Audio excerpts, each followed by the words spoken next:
എന്തായാലും ഒരു കേരള ബന്ധം വരികയാണ് ഈ തിരുപ്പതി പ്രസാദ ലഡു വിവാദത്തിൽ. തിരുപ്പതി ലഡു വിവാദത്തിൽ ഈ ആരോപണ വിധേയരായ ഡയറി കമ്പനി അവരുടെ കസ്റ്റമേഴ്സ് ലിസ്റ്റിൽ തിരുവനന്തപുരം മിൽമയുണ്ട് എന്നാണ് അറിയുന്നത്. AR ഡയറിയുടെ കോർപ്പറേറ്റ് കസ്റ്റമേഴ്സ് വിഭാഗത്തിലാണ് മിൽമയുടെ തിരുവനന്തപുരം ഡയറി ഉൾപ്പെട്ടിട്ടുള്ളത്. ആരോപണ വിധേയരായ കമ്പനിയിൽ നിന്ന് പാൽ വാങ്ങിയിട്ടില്ല എന്നാണ് മിൽമ നൽകുന്ന വിശദീകരണം.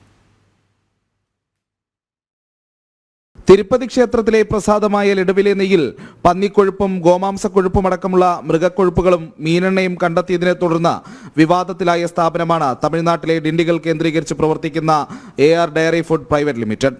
സ്ഥാപനത്തിന്റെ കോർപ്പറേറ്റ് കസ്റ്റമേഴ്സ് ലിസ്റ്റിൽ മിൽമയുടെ തിരുവനന്തപുരം ഡയറിയും ഉൾപ്പെട്ടിരിക്കുന്നത് നവമാധ്യമങ്ങളിൽ ചർച്ചയായി മാറിയിട്ടുണ്ട്. വിവാദ സ്ഥാപനത്തിൽ നിന്നും വാങ്ങിയ ഉൽപ്പന്നങ്ങൾ പരിശോധനയ്ക്ക് വിധേയമാക്കണം തുടങ്ങിയ ആവശ്യങ്ങളാണ് ഉയർന്നത്.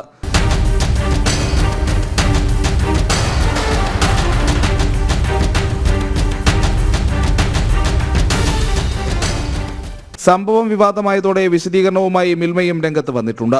മൃഗക്കൊഴുപ്പ് വിവാദത്തിൽപ്പെട്ട കമ്പനിയിൽ നിന്നും പാൽ സംഭരിക്കുന്നില്ലെന്നാണ് മിൽമ പറയുന്നത്. മറ്റു തരത്തിലുള്ള ചർച്ചകൾ തെറ്റിദ്ധാരണാജനകമെന്നും സ്ഥാപനം പറയുന്നു.